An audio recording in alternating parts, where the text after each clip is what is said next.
Here you can enjoy Chinese food, Thai food, Indian and Desi food.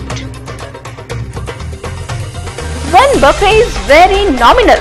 Breakfast is available at the rate of ₹99. Vegetarian lunch and dinner is available at ₹199 and non-vegetarian lunch and dinner is available at ₹299. Earl's Court is available for the way out of private parties. It is a place which is grand enough for 15 to 50 people. Our specialty is purity in quality of food. So come and enjoy your great time. Earl's Court, DSS 397, Sector 8, Panchkula. Phone number 0172 5064 397. हमारे इस weekly programme में हर हफ्ते हम आपकी मुलाकात करवाते हैं कुछ जानी मानी हस्तियों से। आपको जमीन चाहिए तो इतना आपका पैसा बनता है, आप इस भाव से सरकार आपको जमीन दे देगी। में बने हुए लोगों ने जो पैसा सरकारी कोष में जाना चाहिए था, ऐसा सिस्टम बना दिया कि वो इनकी अपनी जेब में जा रहा है। मैं समझता हूँ कि मेरा उद्देश्य केवल एक ही है कि हमारा जो हरियाणा है वो तरक्की करे। तो मुझे एक पीड़ा बहुत सताती है, वो ये कि मैं अपने बच्चों की पार्ट ऑफ ग्रोइंग अप नहीं रहा। आदमी के पास एक ऐसी हॉबी होनी चाहिए जिसको कभी भी प्रोफेशन में कन्वर्ट कर सकता है। कि ये जो कांग्रेस पार्टी है ये ही हमारी सारी समस्याओं की जड़ है। ये उनकी सोच है जो क्रिकेट एडमिनिस्ट्रेटर हैं, जो क्रिकेट को संभाल रहे हैं, शायद उनकी सोच हमारी सोच से अलग है। ये सोच कर चलते हैं ना कि अगर भी हम इससे डरेंगे तो कुछ कर नहीं पाएंगे लाइफ में। इस मुकाम पर पहुंच गया हूं कि लोग मेरे को जानते हैं कि अच्छी पहचान बन गई है। अगले हफ्ते पल दो पल में इसी समय इसी वक्त मुलाकात करेंगे एक और नई हस्ती से।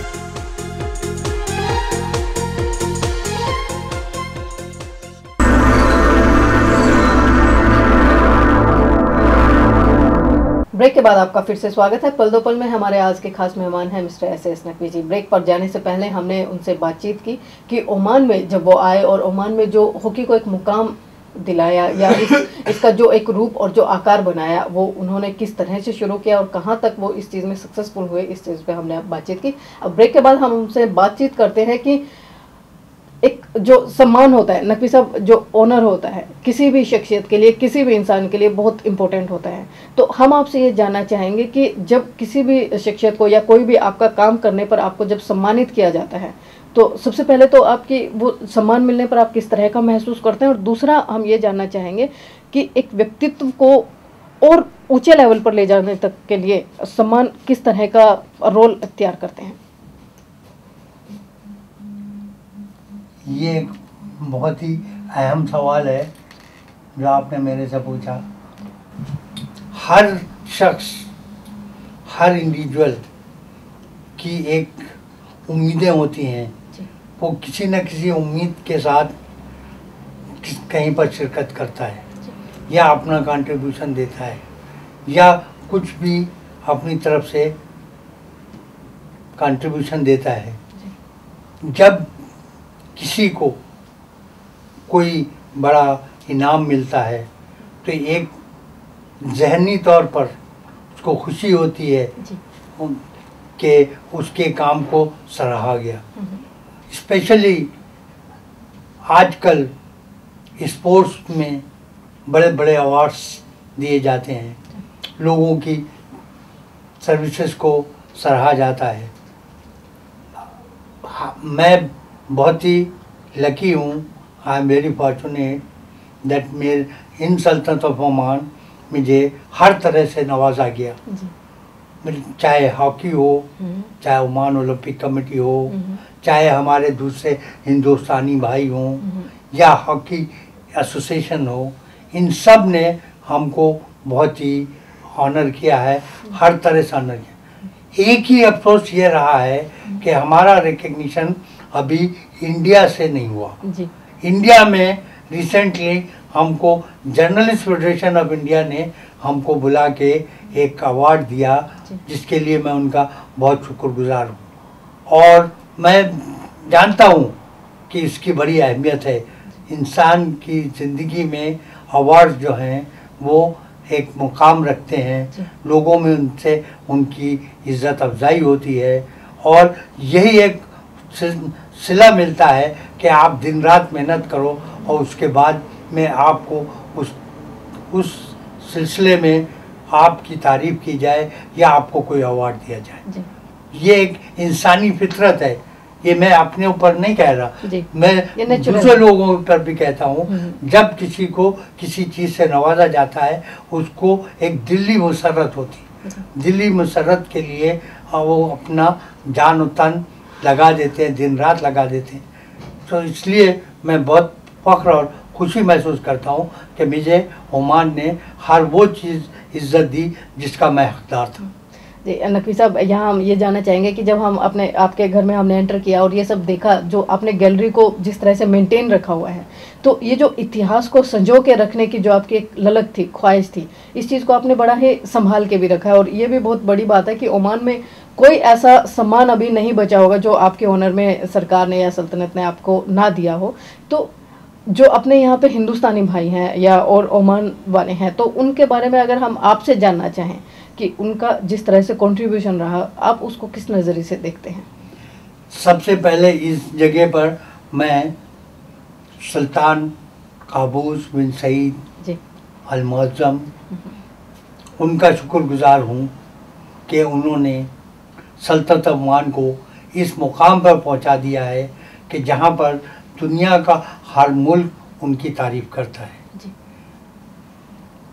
मैं ये समझता हूँ तमाम दुनिया में बड़े बड़े पॉलिटिशियंस हैं, बड़े बड़े एडमिनिस्ट्रेटर्स हैं, प्राइम मिनिस्टर्स हैं, चीफ मिनिस्टर्स हैं, लेकिन एक इंडिविजुअल ने किसी मुल्क में इतनी तरक्की इतने कम टाइम में किया, वो एक बड़ी ही तारीफ़ की बात है। मैं तारीफ़ नहीं करता, तमाम दुनिया उनकी तारीफ़ करती है और मैं उनका पर्सनली शुक्रगुजार हूँ कि मैं 30 साल से ओमान में हूँ और मैं उनके बारे में लिखता भी रहता हूँ और लोग भी इस बारे में लिखते हैं।